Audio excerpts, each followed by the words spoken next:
In the halls of the Alpha King's palace, piercing screams echo without end, the raw, relentless cries of two newborn princes left behind by their mother.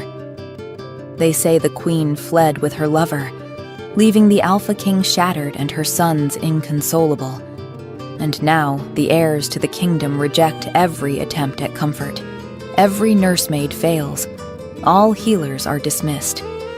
Until Josie, a wolfless, orphaned servant mocked for lacking what every shifter is born with. She was never meant to touch royal blood.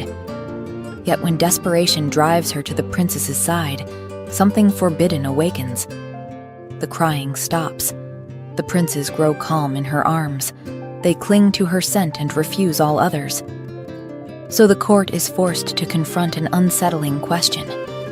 What kind of bond forms before words, before choice, strong enough to tie the fate of two alpha princes to a wolfless servant girl?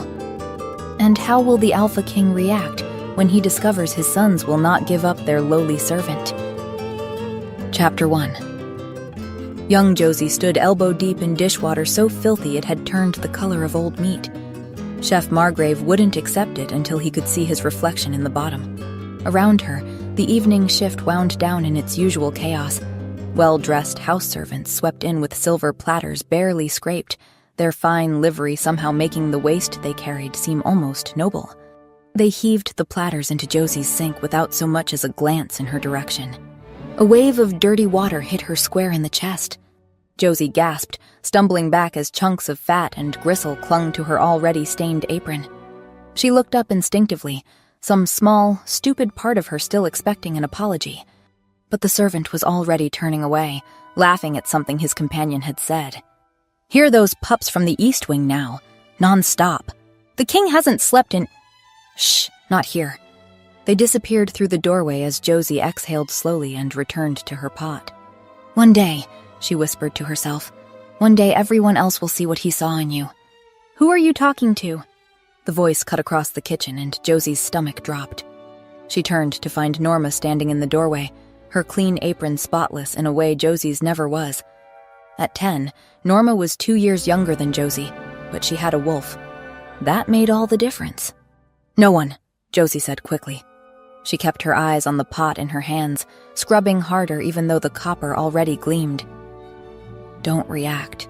Don't give them the satisfaction." The apple core hit her temple hard enough to make her vision blur. She flinched, her hands jerking in the water, and the pot slipped from her grip and landed with a tremendous splash. More laughter. Not just the kids now. Some of the scullery maids had turned to watch. "Oi!" Chef Margrave's voice boomed across the kitchen. "Clean yourself up and get out of my kitchen, runt. You're dripping all over my floor." "Yes, chef," Josie whispered. She grabbed the rag. It reeked of onions and something sour, and fled. Low, bitter laughter followed her into the corridor until her bedroom. Well, bedroom was a big word. It had been a storage cupboard once, and there was space enough for a thin straw mat. Josie pulled the door shut behind her and stood in the darkness. From somewhere far above, muffled by stone and distance, came that sound again. Thin and wavering. The crying. It never stopped. Not really.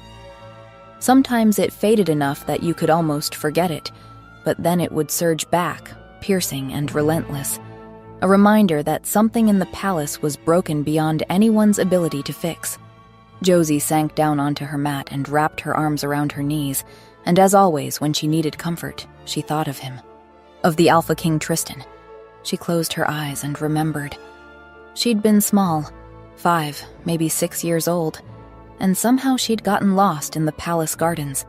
And then he'd appeared, tall and golden in the afternoon light, dressed in hunting leathers. He'd knelt down in the grass beside her, and his voice had been so kind. "What's this, a little lost lamb?" He'd scooped her up like she weighed nothing, settling her against his chest, and carried her all the way back to the kitchens himself. She remembered the way Paula's face had gone white when she saw who was carrying Josie. The way Tristan had smiled and said something about keeping her safe, about finding her a place here despite her condition. Even then, Josie had known what he meant, despite the fact that she had no wolf. "The king saved you," Josie whispered into the darkness. "The king saved you. It was proof. Proof that she wasn't worthless, no matter what the others said. If a king could see value in her, then maybe she wasn't nothing. Her thoughts drifted, unbidden, to the crisis that had consumed the palace for weeks now. Queen Nezrin had left. The Alpha King's own mate had abandoned him and their pups. Some said she'd taken a lover. Josie's hands curled into fists. How could she? How could anyone abandon King Tristan? And those poor babies, left motherless. The crying seemed louder suddenly, or perhaps Josie was simply more aware of it. How could she do that to such a good man? Josie whispered to the walls. And to her babies. No answer came. There never was one. Chapter 2. Today, Paula was on breakfast duty. Josie felt it the moment she stepped into the kitchen, the way the other servants kept their distance. Paula had that effect. She didn't raise her voice. She simply had a way of looking at people that made them remember their manners. 2 kitchen maids stood nearby, pretending to chop vegetables but clearly more interested in gossip. "My sister works in the family wing," one was saying. "She says it's driving everyone mad. The nursemaids are taking shifts now, 4 hours at a time, because any longer and they start weeping themselves." The conversation died, but not before Josie caught the tail end. No mother to soothe them. What do they expect? "You're late," Paula said without looking up. "Wash your hands." Josie obeyed. A ball of dough waited for her, and she sank her hands into it gratefully. The crying was fainter here. The world was bearable. Then the door slammed open. A woman in a nursemaid's uniform came stumbling into the kitchen, her cap askew. "Paula," the woman gasped. "Paula, please, you have to help me." Paula set down her dough and wiped her hands on her apron. "Catch your breath, Marla." But Marla didn't catch her breath. "The princes," she said, her voice cracking. "They won't stop screaming. We've tried everything, but they just keep crying and nothing calms them. They're still at it?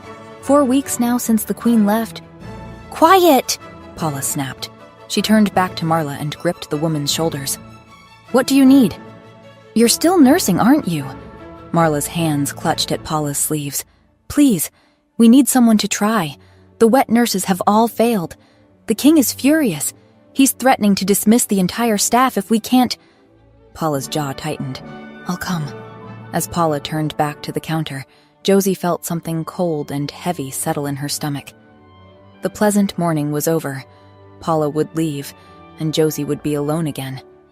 Unless— "Can I come?" The words were out before Josie could stop them. Paula turned, one eyebrow raised. "What?" "Can I come with you? I can help. I can fetch things if you need them.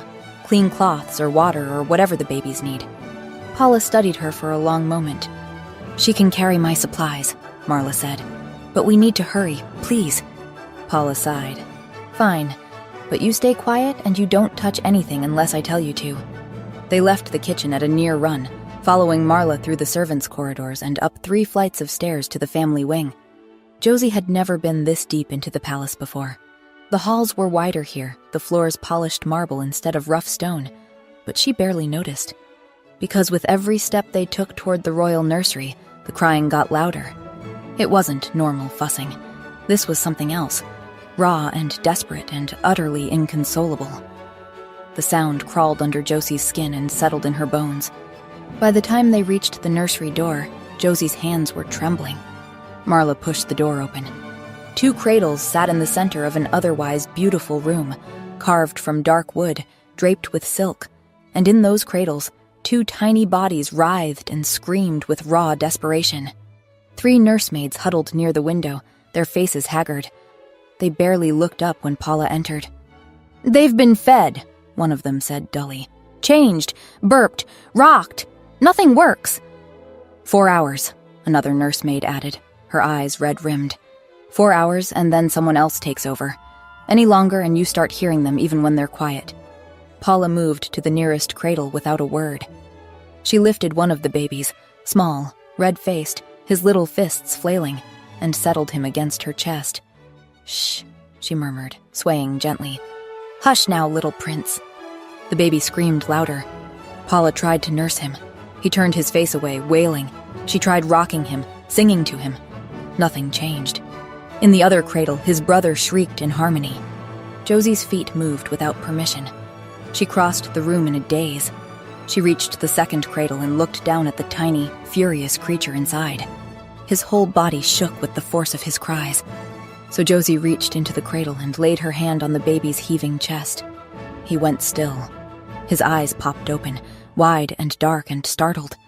He stared up at Josie as if he'd never seen another person before in his short life. She didn't think. She simply opened her mouth and sang. It was the lullaby Paula had sung to her when she was small, the only song Josie knew all the way through. Her voice was thin and unpracticed, but the baby's breathing slowed. His tiny fist uncurled and reached for her finger. And in the cradle behind her, the second twin's screaming stopped. "How?" Marla began, but she couldn't seem to finish the question. For the first time in 4 weeks, the royal nursery was completely, impossibly still. Chapter 3. The nursery had gone so quiet that Josie could hear the clock ticking on the mantel. "At last," Marla breathed. Then louder, "You're charmed, girl." One of the other nursemaids stepped closer. 4 weeks we've tried everything. Wet nurses, rocking, songs, nothing. And you just walk in and... Josie barely heard them. She couldn't look away from the twins. From Vito's long lashes casting shadows on his round cheeks. From Theon's rosebud mouth slack in sleep. They loved her. She could tell. These perfect, royal, utterly precious things loved her without condition, without judgment. For the first time since the king had carried her from the garden all those years ago, Josie felt chosen. "Can you bring her back tomorrow morning?" Marla said to Paula. "Please?" Paula's gaze was fixed on Josie, her expression unreadable. "Yes," she said finally. "We'll come back." And 1 year passed like water through cupped hands. 1 year of following Paula through the servants' passages 3 times a day, of slipping into the royal nursery like a secret.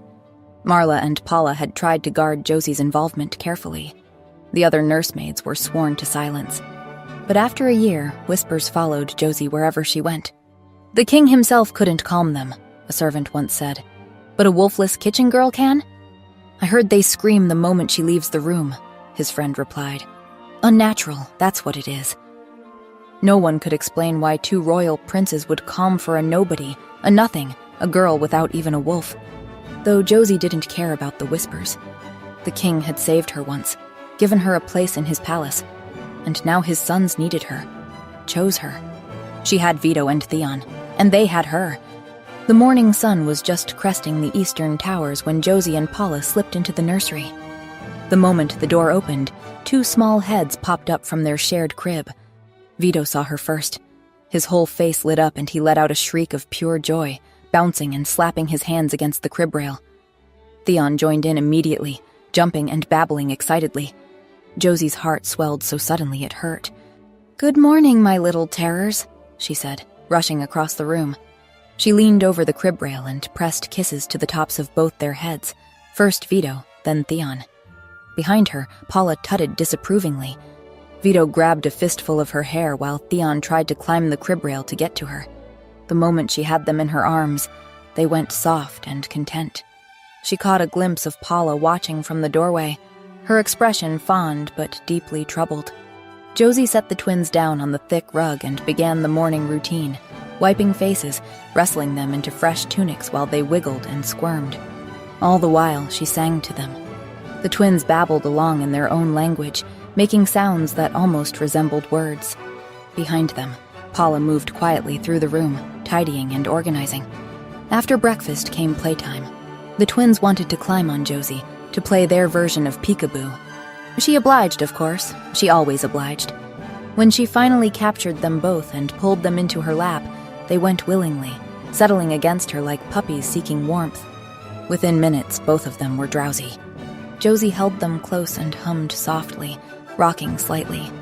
This was her favorite part, when they were sleepy and content, when their whole world had narrowed down to her arms. She had never felt so needed, so utterly, completely loved. And she couldn't help but think, the king must know. Maybe he would come to see for himself. Maybe he would recognize her and understand that she was meant to care for his sons. Maybe he would smile at her the way he had in the garden. "We need to talk," Paula said quietly. They stepped out into the corridor, leaving the door cracked. "You're too familiar with the young princes," Paula said. "You forget your place." "I know my place. It's by their side because they need me," Josie said, defensive. "No one else can calm them." "I know, but that doesn't change what you are. What they are." Paula gripped Josie's shoulders. "You are a servant. They are princes. If the king finds out how attached you've become, there will be hell to pay." Josie pulled away. "His Majesty would be pleased that his sons are so well loved. He's so kind. He saved me once. He'd understand." "Josie?" Paula's voice held a warning. "Think about what you're saying. They need me. I'm special. Maybe this is why the king saved me." Paula stared at her for a long moment. "You think the king will welcome you? Give you a place of honor?" Paula shook her head slowly. "Those pups will grow. And where will that leave you? Heartbroken, cast aside, or worse." "You don't know that," Josie said. "You are a servant, Josie. Never forget it." Paula turned and walked back into the nursery, leaving Josie alone. But Josie couldn't bring herself to believe it, because deep down she'd been harboring a dream. She wanted the king to discover them, wanted him to see her with his sons, see how much they loved her, so that he would love her too. He'd saved her once before. Surely he would understand. 3 weeks later, it was an ordinary morning. Josie had dressed the twins in matching outfits, and they'd promptly undone all her work by crawling away the moment she set them down. "Vito, come back here!" He squealed and crawled faster. Josie lunged for him, and he shrieked with laughter. Theon, seeing his brother captured, crawled over at top speed, reaching for Josie with both hands. "Got you!" Josie gasped, laughing. "Got you, my little monsters!" The double doors to the nursery slammed open, and the laughter died in Josie's throat. King Tristan stood in the doorway, tall and golden and impossibly handsome.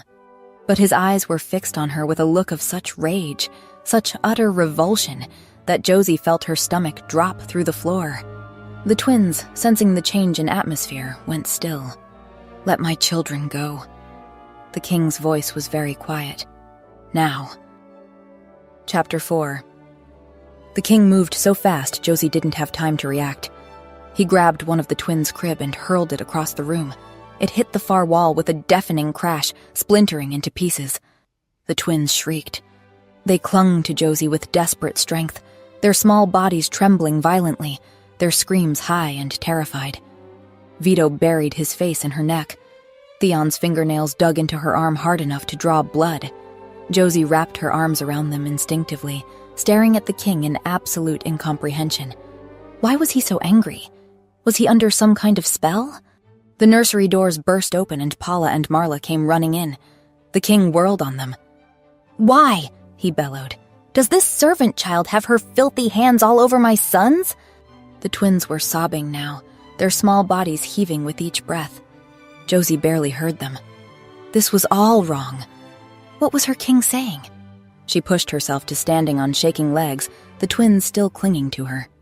"Your Majesty," Josie said, "please try to understand. Your sons need me." His attention snapped back to her. The look in his eyes, cold, vicious, utterly devoid of the warmth, froze the blood in her veins. "Need you?" His voice was soft now, worse than the shouting. "Why would the heirs to my throne need you?"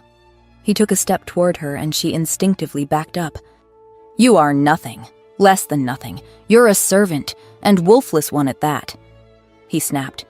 "So get your filthy hands off my sons." Paula and Marla seemed to snap out of their paralysis. "Sire," Paula said, "the girl does have a sort of affinity with the children. I'll make sure she remembers her place, but perhaps—" "Get her out of here!" the king roared. His scent, sour and angry, the scent of an enraged alpha, was stifling.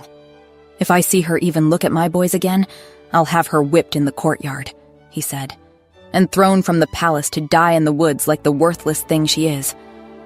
Josie's knees gave out. She collapsed to the floor, the twins still clinging to her, and the sob that tore from her chest was animal in its rawness. "No," she gasped. "Please, please, I'll only come at night." "Josie," Paula's hand closed on her elbow, trying to pull her up. "Come, now." Marla took her other arm, and together they tried to lift her, but Josie couldn't make her legs work. "No," she sobbed. The king strode forward and grabbed the twins by their collars, yanking them away from Josie with such force that Vito nearly fell. The boys screamed, high, terrified wails that cut through Josie like knives. "Please!" Josie reached for them desperately, but Paula and Marla had her arms now, pulling her backward. The twins fought their father's grip, their little bodies thrashing, their arms stretched out toward Josie. They were crying so hard they could barely breathe. Then the doors closed, and the sound became muffled, distant. But it didn't stop. Josie curled onto her side immediately, pulling her knees to her chest, and sobbed into her hands. Distantly, she felt Paula's rough palm against her hair. "I tried to warn you, child," she said. "They were never yours." The words should have hurt, should have cut, but Josie couldn't process them. I don't understand," she wailed. "Why was he so angry? I was helping them. They were happy. I made them happy." "Josie, maybe if I wrote him a letter to explain?" Paula's hand stilled in her hair. "Child, no, you cannot. Or maybe I could wait until he's calmer and then go to him and remind him that he saved me once, in the gardens, remember? When I was little? Josie, listen to me." But Josie couldn't stop, the words spilling out faster now. "It's because the queen left, isn't it? He's upset about his mate leaving, and he saw me with his sons and it reminded him, and that's why he was so angry. It has to be. Because he's a good man, Paula. You know he is. He wouldn't hurt me on purpose. He gave me a home. So if I just wait until he's feeling better, until he's not so upset about Queen Nezrin, then I can explain properly and he'll understand, and he'll let me see them again." "No." Paula's voice was firm now, almost harsh. "No, Josie, he won't." "But he has to!" Josie sat up suddenly, tears streaming down her face. "The twins need me! Did you hear them? They were so scared and they wanted me!" She dissolved into fresh sobs, her whole body shaking. In that beautiful nursery, 2 babies were crying for her right now, and she wasn't allowed to go to them. So there had to be a way to fix this. There had to be. Chapter 5. 3 days had passed since the king had thrown Josie from the nursery, and the twins' screams had become part of the palace's architecture. Josie stood at the washing basin in the kitchen, her hands raw and wrinkled in the cold water. "Why doesn't she just go to them?" Someone whispered behind her, one of the scullery maids probably. "Shh," another voice hissed back. Josie's vision blurred. At least Paula and Marla hadn't told anyone what had really happened in the nursery. The other servants knew only that Josie had been caring for the princes and was now forbidden from seeing them. They didn't know about the shattered crib, the king's rage, the terrible things he'd said. They didn't know that he'd called her nothing. Josie's hands stilled in the water. It didn't make sense. None of it made sense. The king had been so angry, angrier than seemed possible for someone that was good and kind. He'd looked at her like she was vermin, but all she'd done was love his children. All she'd done was make them happy. There had to be a reason. Some explanation she was missing. He'd been upset about something else, about the queen leaving, and he'd taken it out on her because she was there. Or maybe he'd been trying to protect her somehow. "Josie," Chef Margrave's voice cut through her spiraling thoughts. "That pot is clean. Move on to the next one." "Yes, Chef," she whispered. Josie was just turning toward the corridor that led to her room when the kitchen door burst open. "Have you heard the news?" a footman said, stumbling in. "Word from the north. Queen Nezrin, she lives. She's raised an army. She's declared war to reclaim her sons." The kitchen exploded into shocked murmurs. Josie felt the words hit her like cold water. Through the sudden cacophony of voices, the twins' crying seemed to cut through even louder, more urgent, more desperate, as if they somehow knew. "King Tristan has declared Queen Nezrin a traitor," the footman continued. "The whole palace is on lockdown, no one in or out until further notice." The murmurs died. The weight of that announcement settled over them like a physical thing. They were trapped in a palace under siege, with 2 inconsolable infants whose mother was coming to claim them by force. Josie lay on her thin mat in the darkness that evening, staring at the ceiling she couldn't see. She thought about Vito and Theon alone in that nursery. Were there nursemaids with them? Was anyone holding them? Or were they just lying in their new crib, exhausted and terrified, crying themselves hoarse? I could help them, Josie thought desperately. Just for a little while. She sat up slowly, her heart starting to pound. It wasn't just for her. It wasn't even just for the twins. The whole palace was on edge. Surely the king would understand that. Surely he'd see that she was trying to help. Her feet were moving before she'd made a conscious decision. The nursery was dimly lit by a single lamp when Josie eased the door open. The crying hit her like a wave. Louder here, more immediate, more desperate than she'd heard it in 3 days. The twins were in a new crib, hastily constructed, not nearly as fine as the one the king had destroyed. The moment they saw her, they threw themselves against the bars, reaching for her with both hands, their faces red and raw and streaming with tears. They'd been left alone. There were no nursemaids in sight, no one to hold them or comfort them or even sit with them while they cried. Josie's heart cracked. "Oh, little ones," she breathed, rushing across the room. She gathered them both into her arms, heavier now, solid and warm and trembling, and they clung to her with desperate strength. They pressed their faces into her shoulders and neck and made small, broken sounds that were somehow worse than the screaming. "Hush," she murmured, rocking them gently. "Hush now." The crying stopped. The twins sagged against her, their little bodies going limp with exhaustion. Within moments, their breathing had evened out. They were asleep, truly, deeply asleep, for probably the first time in a long time. Josie held them close, tears streaming down her own face. She knew she shouldn't linger. She'd done what she came to do. The twins were calm and sleeping. She should leave now, before... "I warned you." Josie spun around, her heart stopping. King Tristan stood in the doorway, 2 palace guards flanking him. His rage wasn't explosive like before. Now it was cold, controlled. "Surely you can see," Josie said desperately. "I can help them." "Take her," the king said to the guards. Rough hands seized Josie's arms while others seized the twins. They dragged her toward the door. Behind her, the twins stirred and began to cry again, frightened, confused sounds. "Please!" Josie twisted in the guard's grip, trying to see the twins one last time. But they were already pulling her into the corridor. The dungeon was cold and dark and smelled of mold and old fear. The guards threw Josie into a cell without ceremony. "The king has given his order," he said flatly. "You'll be hanged for treason at dawn." A sound escaped her throat. She was 13 years old. She'd only ever wanted to help, to love, to be loved. How was that treason? Josie crawled to the corner of the cell and curled onto her side. All along, she'd been wrong. The king had never been kind. He'd never saved her.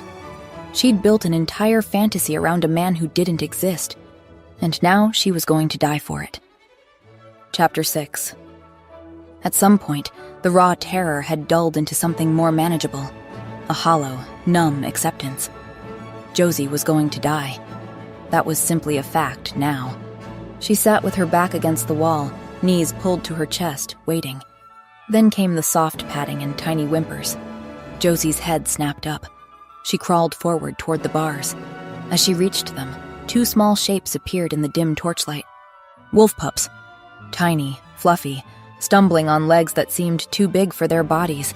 Their fur was dark and they couldn't have been larger than house cats. Josie's breath caught.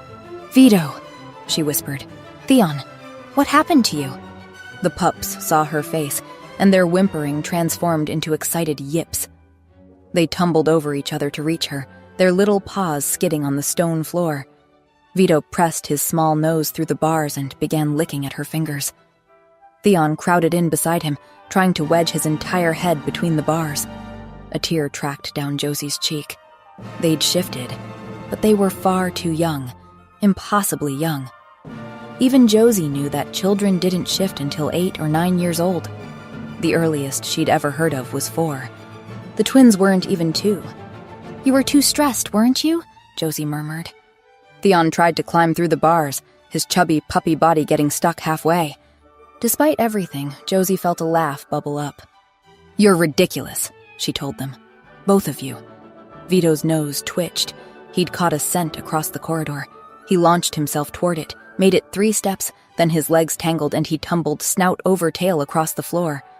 Theon bounded after him, tripped over his own paws, and crashed directly into him. Both pups went rolling, fetching up against a tall stool. Josie's heart leaped. There, on top of that stool, something metal gleaming in the torchlight. Keys. And beside the stool, what had attracted Vito, a crust of bread. "The bread!" Josie called frantically. "Get the bread!" Both pups lunged for it. They began a spirited tug-of-war, tumbling sideways and crashing into the stool leg. The stool wobbled. "Yes, again!" Josie encouraged desperately. But the pups had already forgotten the bread, wrestling and yipping instead. Josie made a high-pitched squeaking sound. Both pups froze and looked at her. "Come here," she called.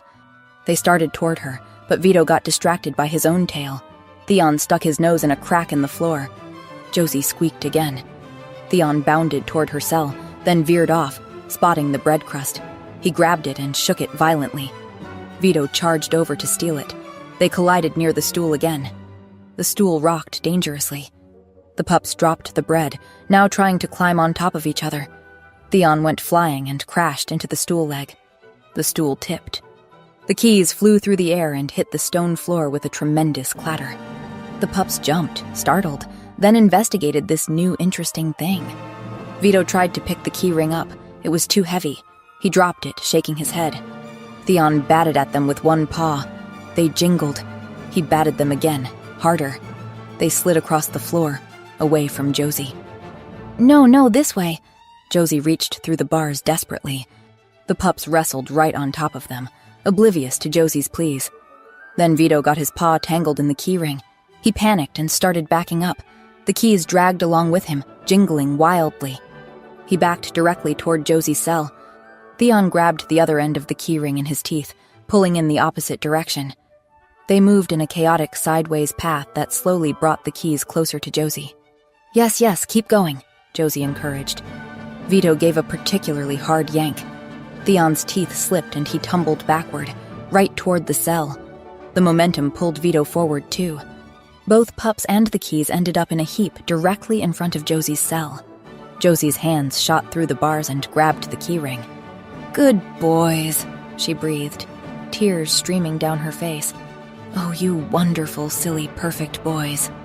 The pups sat down, tongues lolling out, seeming immensely pleased with themselves. Josie fumbled with the keyring, her hands shaking. First key didn't fit. Second key didn't fit. The pups started grooming each other. Third key, fourth key, fifth key, sixth key. It slid into the lock with a soft click. She turned it. The cell door swung open. Josie dropped to her knees and the pups immediately swarmed her, climbing into her lap, licking her face. "You saved me," she whispered, gathering them into her arms. Vito made a small, proud yipping sound. Theon pressed his face into her neck and sighed contentedly. Josie stood on shaking legs and ran. She stumbled through the dungeon corridors, following the torchlight upward. The pups were heavy, solid little bodies that squirmed occasionally, but they stayed mostly quiet. She pushed through the kitchen door and stopped dead. Paula stood at the work table, a knife in hand. "Josie." Her voice was barely above a whisper. "They said you'd been taken to the dungeon." Her gaze dropped to the pups, and her words died. Paula set down the knife. "We need to get you out of here," she said, already moving. She grabbed a canvas pack and began filling it with supplies. "And those pups need to go to their mother." Paula spread a map across the table, tracing a route north. "I'm loyal to Queen Nezrin. Always have been. She's gathering forces here, in the northern territories." Paula's voice was firm. "The king is a dangerous man. He'll hurt you. He'll hurt his own sons. But the queen, she'll protect you. Take them. Go north." Josie's eyes filled with tears. "I'm scared. Please come with me." Paula's face softened. "I'll stay. Lead them off your scent. Buy you time. But you must hurry." She pressed the map into Josie's hand and helped settle the pack onto her shoulders. A warning bell began to ring somewhere above them. Paula pulled Josie into a tight embrace. "Go," she said. "Be safe." Josie's voice broke. You're my only family, Paula. I love you." Paula's eyes glistened. She brushed away a tear, then grabbed Josie's arm and pulled her toward a corner of the kitchen. She yanked aside a rug, revealing a trap door in the floor. "There's a passage," Paula said, heaving it open. "It comes out beyond the palace walls. Head northwest into the forest. Don't stop." Footsteps echoed outside, voices shouting. "Thank you," Josie whispered. "For everything." Paula's stern expression cracked. "Go, child." Josie descended into the passage. Paula lowered the trap door, and the last thing Josie saw was her face before darkness swallowed everything. Josie stood in the darkness, clutching 2 wolf pups who had saved her life. "All right," she whispered to them. "Northwest, to your mother, to the Queen." Chapter 7. Josie fled through the dark forest, her heart torn in two. Behind her, somewhere in that palace, was Paula. The only person who'd ever truly loved her, and Josie had left her there. The guilt was a physical weight in her chest, heavy as the pups in her arms and the pack on her back. But she couldn't stop. She had to get the twins to safety. The pups were heavier than she'd expected, solid, squirming weight that shifted constantly. The pack dug into her shoulders with every step, but she kept moving. Only when the forest grew dense did Josie finally slow. She fumbled for the map Paula had given her. Northwest. Paula had said northwest. But which direction was? A howl cut through the night, distant but unmistakable. Tracker wolves. The map crumpled in Josie's shaking hands as she shoved it back. No time. She had to run. The pups whimpered as she took off again. She held them tighter and pushed through the undergrowth. Behind her, the howls grew louder. Men's voices now too. "Faster!" she gasped to herself. "Come on, faster!" But her legs were already giving out. Her knees shook with each step. Without the map, without any sense of direction, Josie knew she was getting lost. Through the trees ahead, amber eyes gleamed. Josie veered hard left, crashing through a thicket that tore at her clothes. The pups yelped in protest. "Shh," she pleaded breathlessly. But they were frightened now, making distressed sounds that seemed impossibly loud. The snarls were gaining, the thud of paws on earth, growing closer until... Josie stumbled. She threw herself behind a massive oak tree and sank to the forest floor. This was it. This was as far as she could go. "Shh, little terrors," she whispered, her voice shaking. But the pups were too scared. They whimpered and squirmed, their little bodies trembling. Through the darkness, amber eyes blinked, moved closer. The growls of tracker wolves surrounded them, 3, maybe 4, circling the oak tree. Josie pressed her back against the rough bark. She didn't stand a chance. The pups' whimpers grew louder. They couldn't help it. They were babies, terrified and exhausted. Then a massive shadow moved through the undergrowth. The tracker wolf nearest to Josie turned toward the movement. And a wolf unlike any Josie had ever seen exploded from the darkness. He was huge, easily twice the size of the palace trackers, with a scarred muzzle. He slammed into the first tracker with enough force to send it flying. The attack was savage, merciless. Another tracker leaped onto his back, but he shook it off, sending it crashing into a tree with a sickening crunch. Josie pressed herself harder against the oak, her eyes wide with terror. Palace guards burst through the undergrowth, swords drawn. "Rogue wolf, kill it!" The lone wolf reared up and released a howl that seemed to shake the very trees.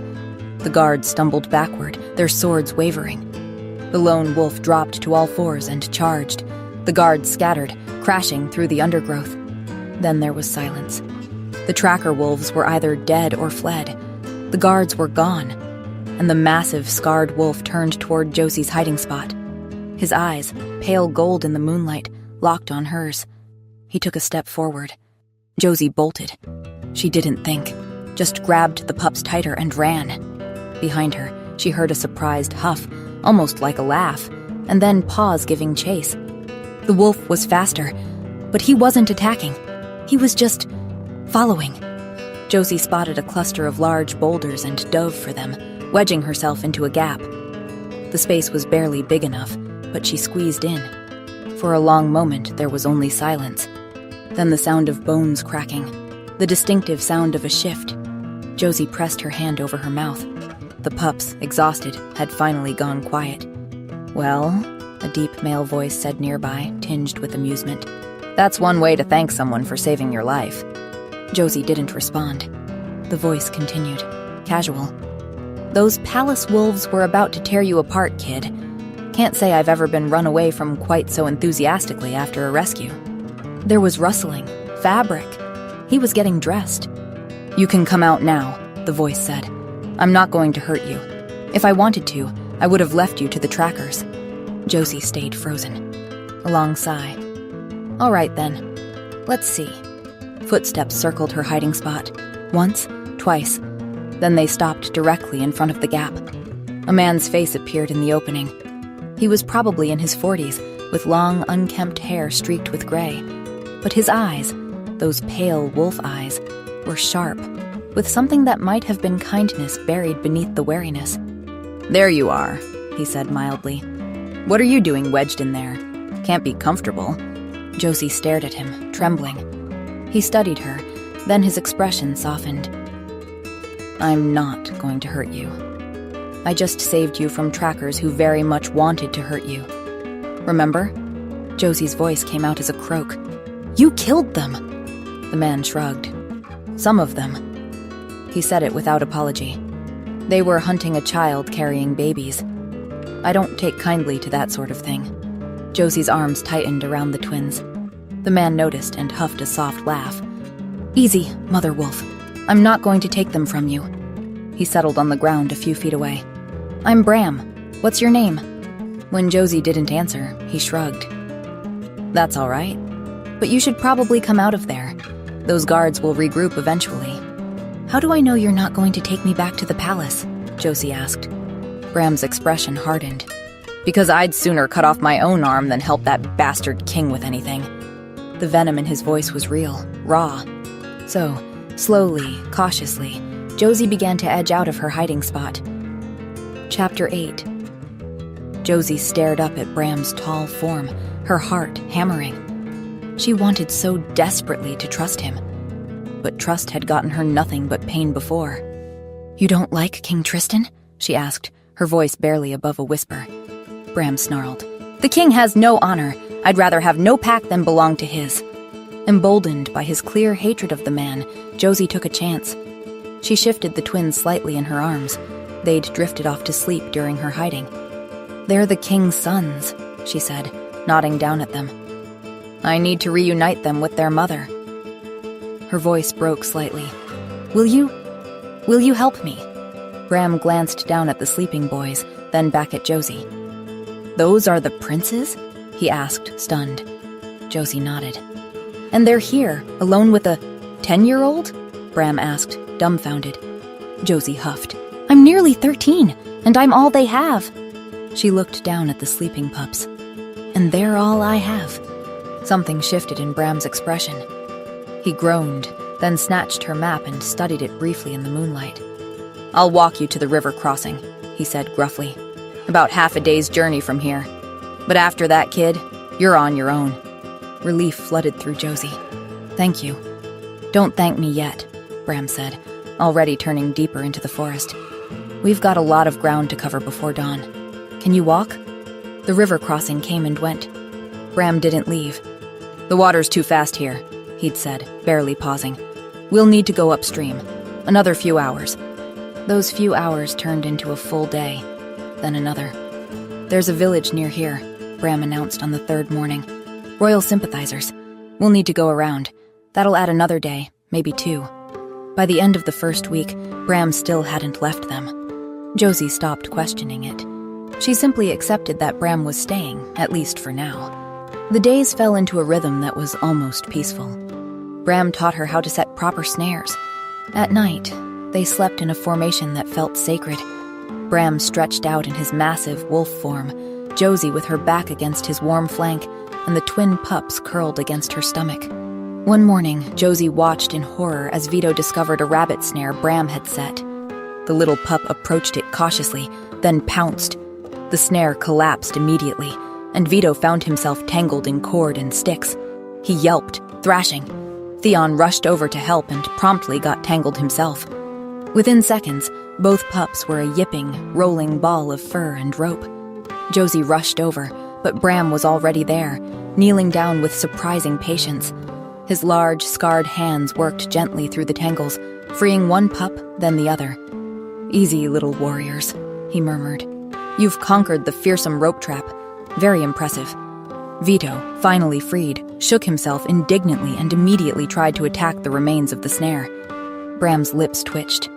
He glanced up at Josie, who was trying hard not to laugh. "They're going to destroy every trap I set, aren't they?" he asked. "Probably," Josie admitted. Bram sighed. That night, after the twins had fallen asleep, Bram fed another stick into their fire. "We'll reach the foothills tomorrow," he said. "After that, it's maybe 3 more days to the Northern Territories." Josie's heart sank. "And then you'll leave." Bram didn't answer immediately. He poked at the fire, sending sparks spiraling up. "I left Tristan's pack when he banished my brother," he said finally, his voice low. "My brother was injured in one of the king's wars. Took a wound that never quite healed right. He couldn't shift properly anymore." He shook his head. Tristan said he was too weak. Josie watched him in the firelight, seeing the pain in his face. "I should have left with him that day," Bram continued, "but I stayed. Told myself I was a man of honor. A few weeks later, I found my brother dead." He looked up at Josie, his eyes fierce. "If I'd left when my brother needed me, he'd still be alive today." Josie's eyes burned. "The Alpha King destroys anyone he deems unworthy," Bram said, his voice rough. "But I won't let that happen to you. I won't let any harm come to you or those boys."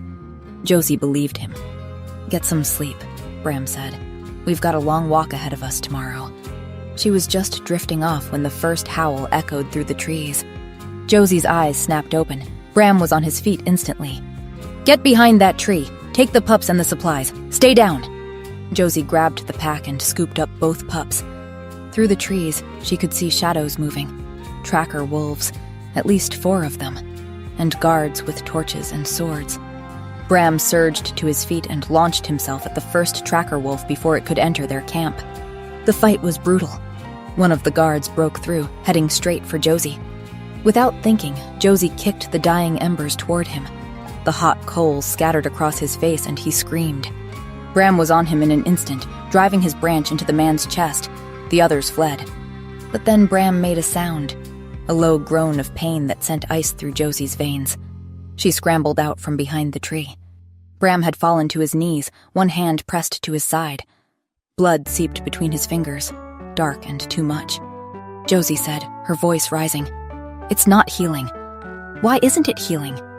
Bram ground out through clenched teeth. "Poisoned." "What do we do?" Bram tried to push himself upright and failed. "There'll be more. They'll have heard the fight. We have to move." "You need to rest." "It's not safe." He tried again. "We keep moving. Now." Josie stared at him. "All right," she said, her voice steadier than she felt. "We move, but I'm helping you walk." Bram gripped her arm and levered himself to his feet. He swayed, and Josie braced herself to take his weight. Together, they stumbled forward into the dark forest. They would make it. They had to. Chapter 9. They stumbled forward across terrain that had finally flattened, rocky and sparse, but blessedly clear after weeks in the dense forest. Bram walked beside Josie, leaning heavily on her shoulder. Every step seemed to cost him, his face gray with pain and exhaustion. But they were so close now. She looked up and saw it, spread across the wide valley ahead, a massive camp.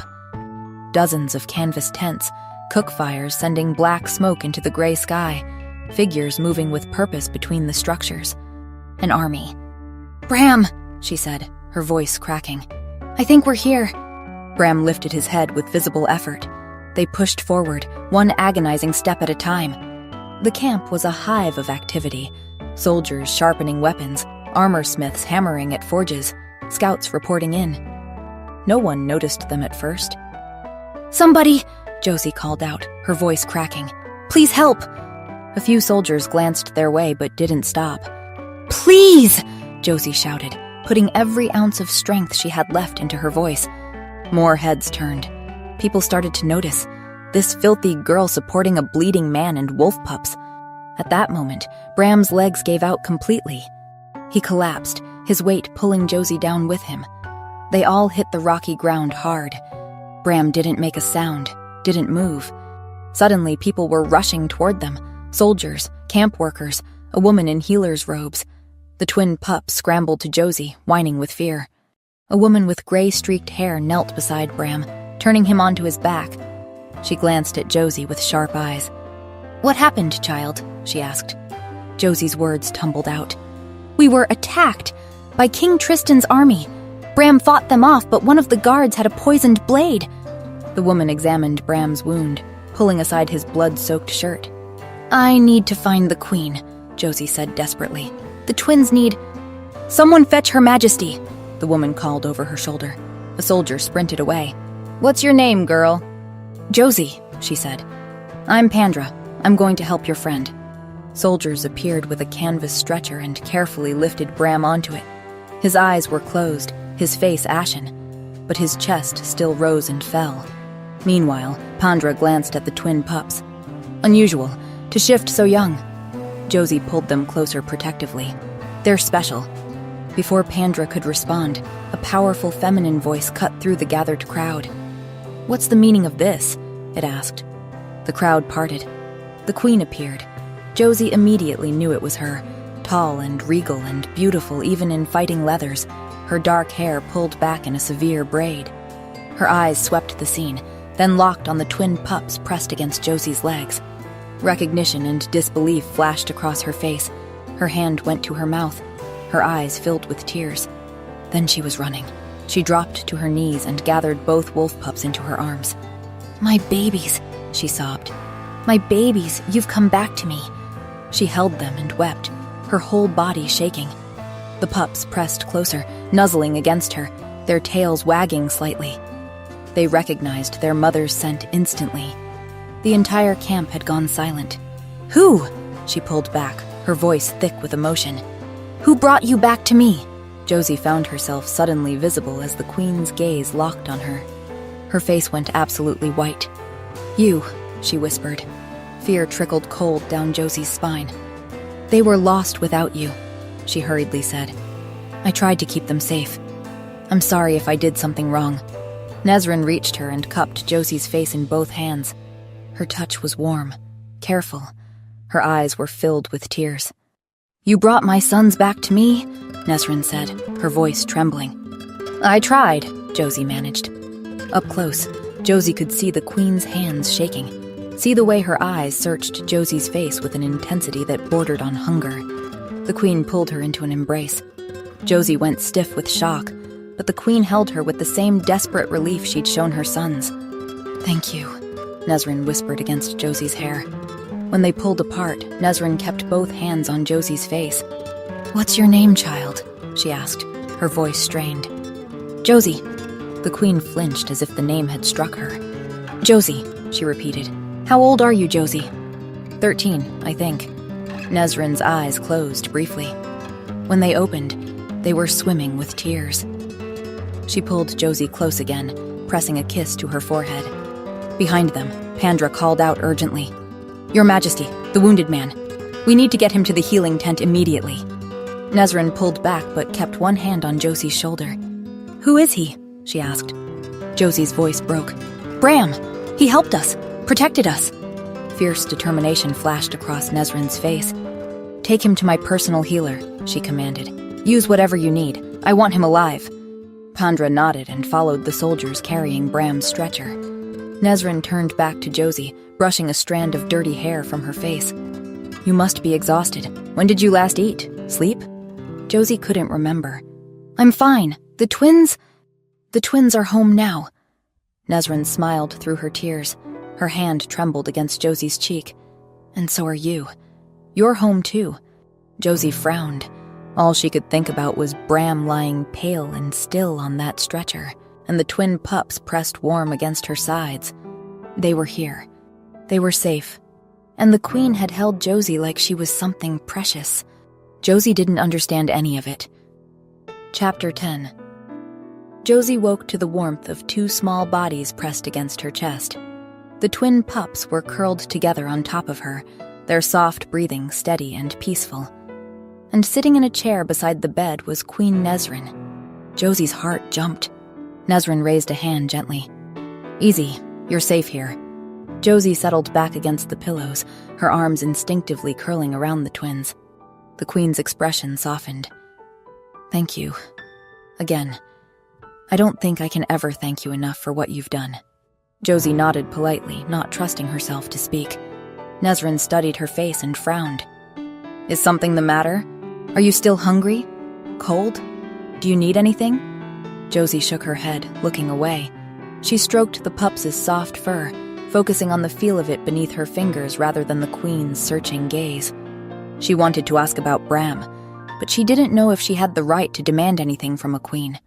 Nesrin's voice was gentle. "It's all right, child. If there's something you need, you can tell me." Josie hesitated. She'd trusted a king before, built her whole world around his supposed kindness. She wouldn't be that foolish again. But Nesrin reached out slowly and Josie flinched back before she could stop herself. The Queen froze. Her scent changed, not angry, but sad. Painfully sad. Nesrin withdrew her hand. "I apologize. I didn't mean to startle you." Josie swallowed hard. The Queen didn't smell angry, didn't look threatening.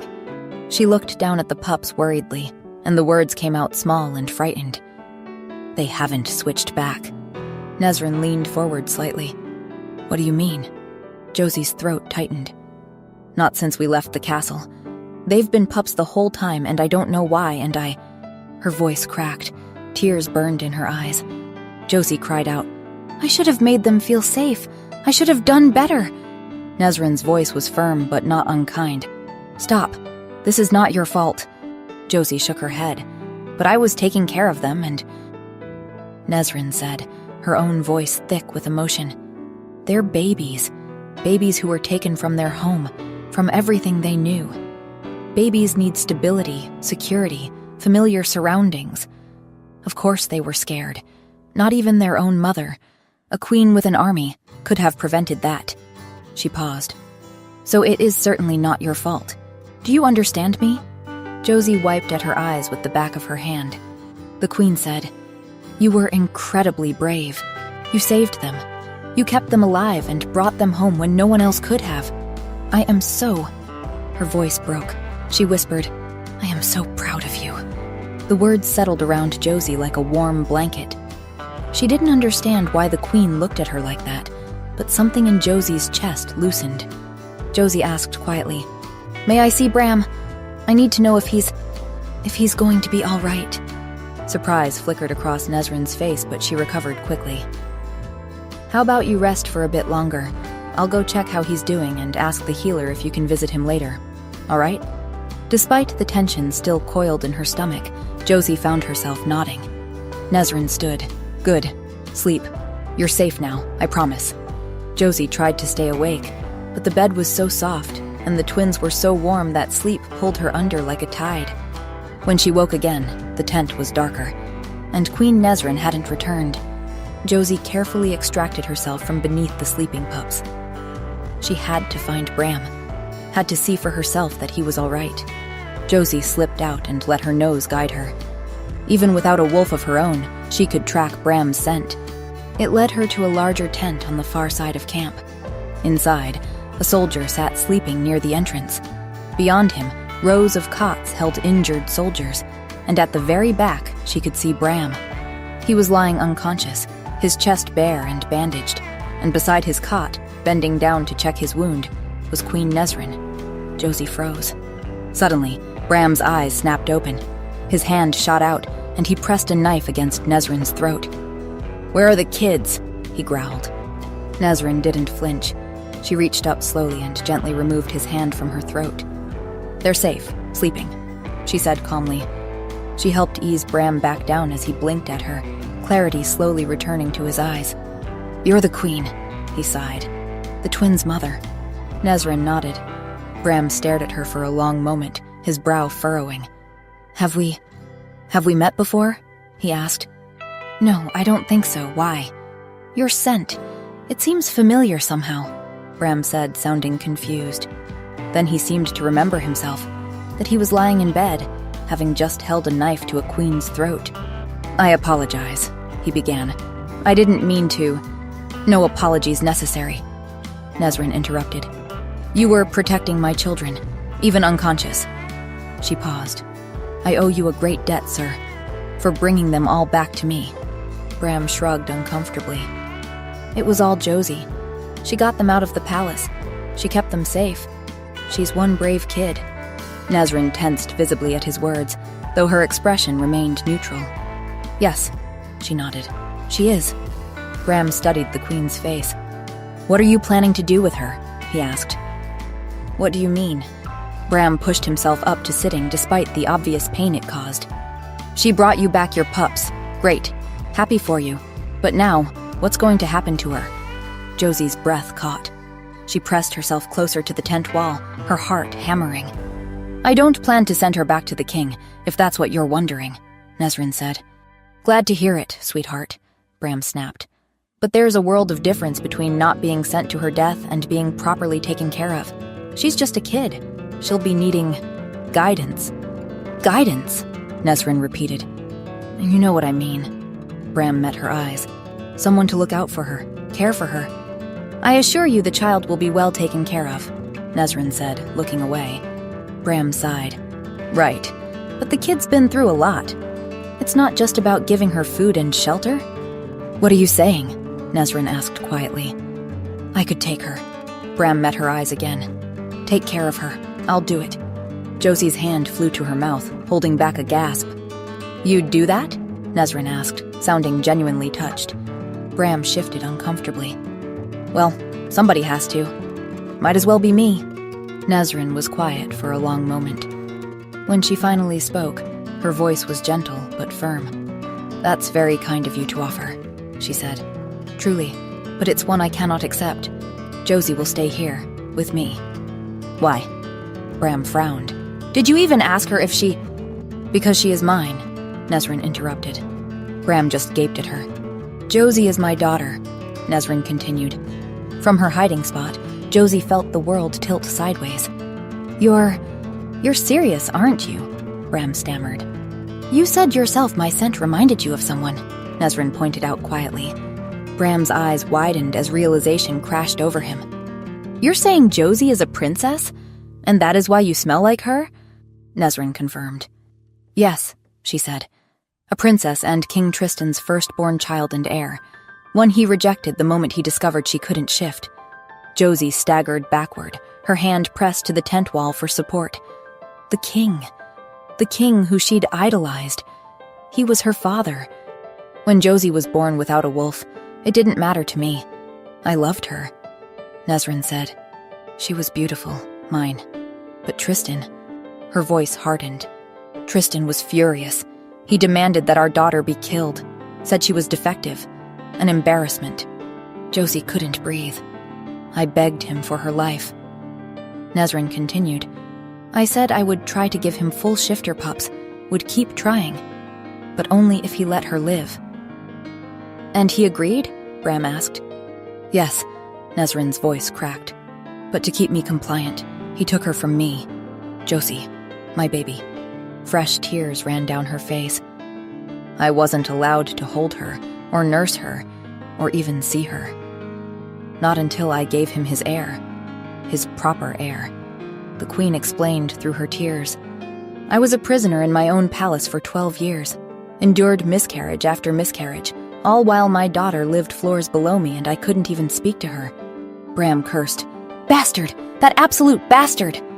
"But it wasn't enough," Nesrin said, her voice hollow.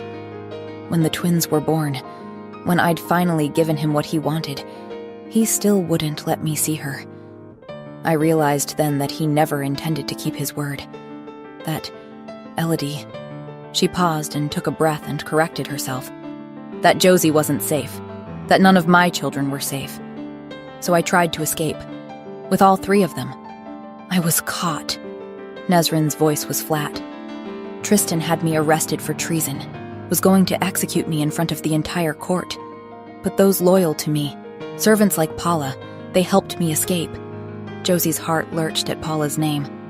I fled to my family, my old pack, Nezrin finished.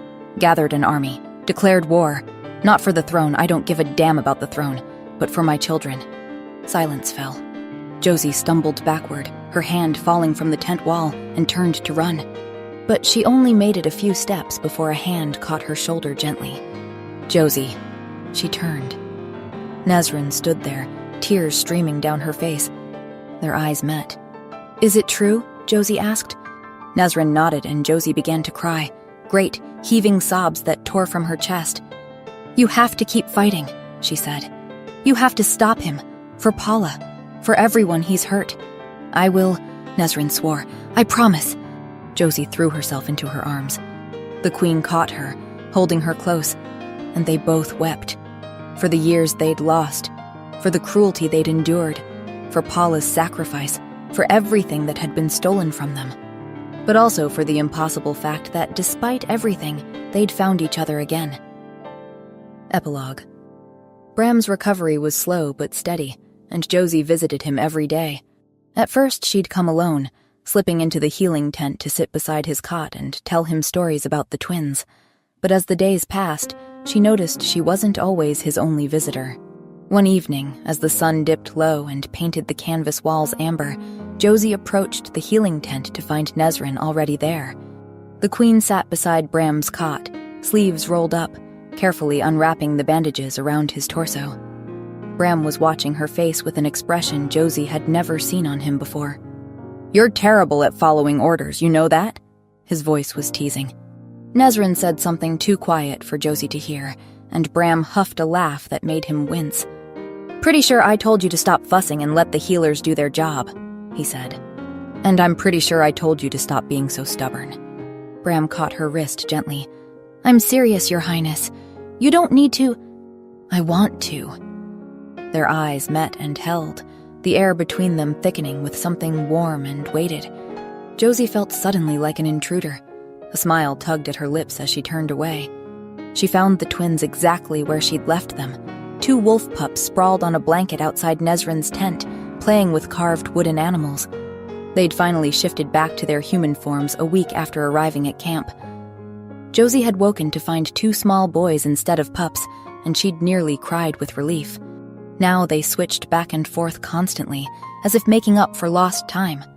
Theon spotted a butterfly landing on a nearby flower and pointed his nose at it urgently. Yes, I see it, Josie said. It's very pretty, but you have to be gentle. Too late. Theon bounded after it. Vito gave chase.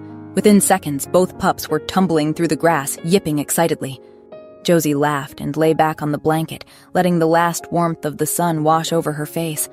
Above her, the sky turned from gold to pink to deep purple. She heard footsteps and opened her eyes to find Nezrin standing over her, silhouetted against the sunset. How is Bram? Josie asked. Healing well. There was something soft in Nezrin's eyes. Stubborn as ever, but healing. They sat together in comfortable silence. Eventually, both pups tired themselves out and trotted back. Theon curled up in Nezrin's lap, and Vito flopped against Josie's side with a dramatic sigh.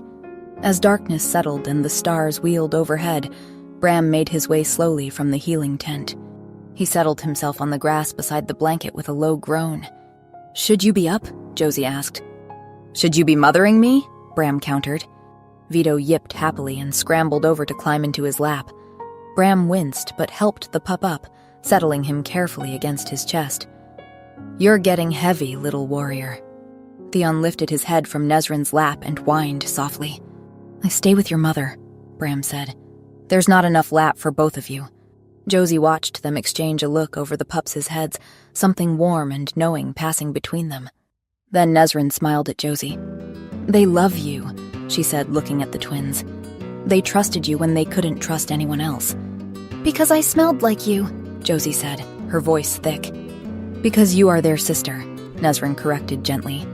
The fire crackled between them, sending sparks spiraling into the star-filled sky. Josie looked at her small, fierce family. Nezrin beside her, Theon sleeping in her lap. Bram with Vito curled against his chest. Tomorrow would bring more preparations for war. King Tristan wouldn't surrender easily. But tonight, For this one perfect moment, they were just a family. Thank you so much for listening. I hope you enjoyed this story. I tried something new this time by adding a bit of background music to the introduction, and I'd really love your feedback. Did you enjoy it, or did it distract you from the story itself? Let me know what you think in the comments. And as always, if you'd like more, feel free to check out my Patreon for extra content, bonus chapters, and exclusive stories. The link is in the description. Much love, Lily.